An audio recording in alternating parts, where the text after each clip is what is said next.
Now, recently I came across a video by War Thunder, their official YouTube channel, and it was about Air Arcade ground attack missions. I had never seen this video before, it was quite old, but it did a really good job of covering what it is that I went in depth in my tutorial series on Air Arcade.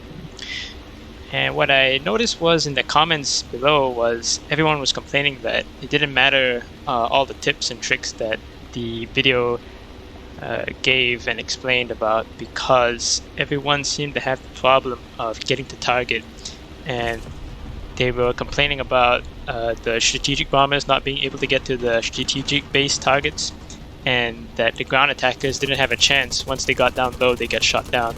So I figured I'd make this short video dispelling all the myths in that one comment section in a video that had about 250,000 views at the last time I checked. So I've got 5 matches here recorded. They're all solo. That's because I was on vacation at the time I was playing these games. So due to the time difference, I couldn't play with anyone within my squadron. So it's 5 solo Air Arcade matches, 4 ground strike, and 1 airfield domination. And I'm just gonna run through each game and just commentate wherever anything pops up that I deem that I think is important for me to relay across to people. So this is the first of those 5 matches. The first one that you saw there in the B-34 didn't go too well. I'm pretty rusty in all 5 of these games. Hadn't played for a couple of weeks prior to the recording of this video here, the match video that is. So it's BR 2.7. I've got my American lineup. The first 2 planes that I always take out for a ground strike or a frontline mission is going to be the B-34 and the A-20. So disadvantages and advantages between these 2 aircraft. B-34 straight up has a higher top airspeed, but yeah, as you can see there, I'm pretty rusty. I went right into that bridge right there. But it doesn't matter. I'm still going to win this game at the end of the day.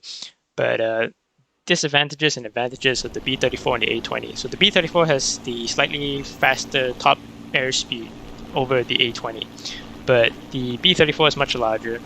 It doesn't maneuver as well as the A-20.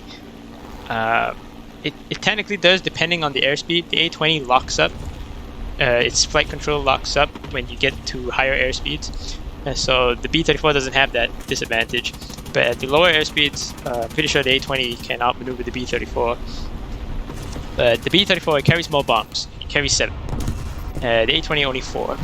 Both have the strike aircraft reload, so they have the fast secondary reload time. The B-34 has more defensive armament. It's got 1 extra machine gun. It's got the twin 50 cal turret on top and a twin 30 cal rear gunner below. And it's got, I believe, 2 50 cals and 4 30s that shoot out the front. The A-20 has 6 50s that shoot out the front, a twin 50 cal defensive turret on top, and a single 50 cal rear gunner on the bottom. So depending on how you measure the effectiveness of 30 caliber versus 50, when we're talking about frontal attacks, then the A-20 is much better. You get more killing power with it for both ground targets and air. Not so much with the B-34, but I haven't found this to be like a really big disadvantage, especially if your aim is pretty good. It doesn't really matter that much. And in terms of the rear gunners, most of the time I get kills with the rear gunners. It's going to be the top turret gunner. So and if you want to compare the 230s to the 50, it's also very, very close in terms of comparison. So those are the main points between the B-34 and the A-20. So that's the first match right there. I only took out 3 aircraft. that was all that's needed. It was about 5 minutes and 20 seconds that game lasted, I believe. Very quick pop-up, because I usually skip the after action card. Not much to see there.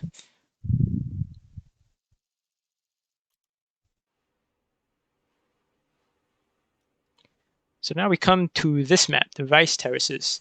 Now, depending on which side you spawn, if you spawn on the southern side, which is what side that I'm in right here, you have a disadvantage, because the northern side, they get better target selection in approaching the ground targets. What I mean by that is, if you look down here at the group of tanks, the furthest column back, they spawn tightly grouped together. And if you're in a fast enough aircraft, you can get behind and knock them out while they're still grouped up before they disperse. You can't do that when you're spawned in on the southern end, where we are now. As you can see at the back here, you can really see that they've already dispersed out both columns. So that's a sort of like a slight disadvantage. My approach to this game from the southern side here is to approach the right flank, because as you can see here, the tank columns have already spread out, and there's more pillbox emplacements on this side that you can see. On the other side, you have mountains that get in your way, so they're harder to approach. So all the targets here, they're all arrayed out. There's no terrain blocking your approach. And what I usually do is I go hit the tank column first, hit the tanks first, try to take them out, then start strafing all the light targets and just go straight to the back.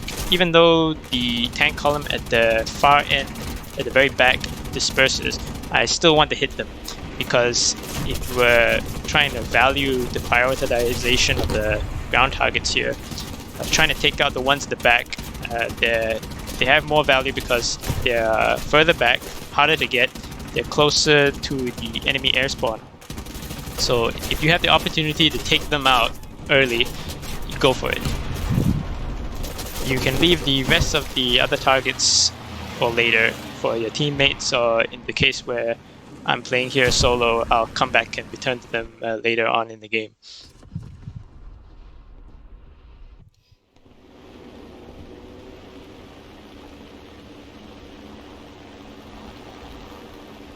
You see there that I dropped the bombs. You just take a quick glance to make sure you're not going to drop it on any friendly targets. But if you empty the bombs, you release weight of the aircraft, so you can gain a little bit of extra airspeed here. And since, of course, we're in a strike aircraft, you get the fast reload, so there's no harm done, really. So here, the AI aircraft, they're each worth 100 tickets, so they're basically a ground target. On this map, from the southern end, they spawn on the right. So as I'm taking out the A-20 here, they've already spawned in, and usually the flight path of the AI aircraft is they climb up. And this makes them really, really slow, and they usually stay in a sort of close formation until they start attacking the ground units. So if you can time your attack against the AI aircraft early on in the game, because they don't immediately spawn, if you can time your attack or time your approach, you can get them as they're really grouped up tight and in a climb, so they're really slow, and you can knock them all out in one go. And in this case here, because I'm solo, it's not really, for me, as I found, a very efficient strategy to set yourself up and wait for the AI aircraft to spawn in and then knock them all out in one go. Just going straight for the ground targets first, and if the opportunity arises, then go for the AI aircraft.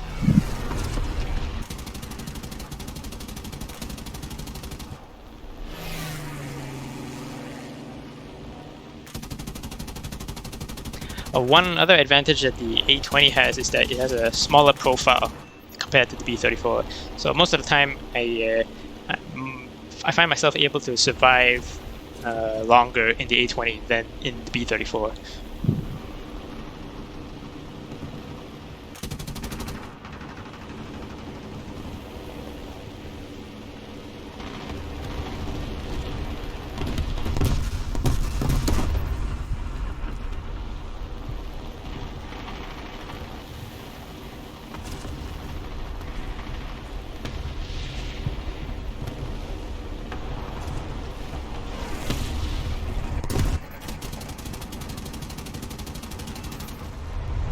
Now what some people don't know is with the American 500-pound bombs, when you approach a pillbox emplacement, if you just put the bomb slightly behind the pillbox, where it's closer to the AAA emplacement that's directly behind it, you can, with your splash damage, take out 2 targets at once. You can take out the pillbox and the AAA that's just directly behind the emplacement. Sometimes this doesn't work, but quite a few times you'll see me in gameplay videos manage to get 2 kills with just 1 bomb that way.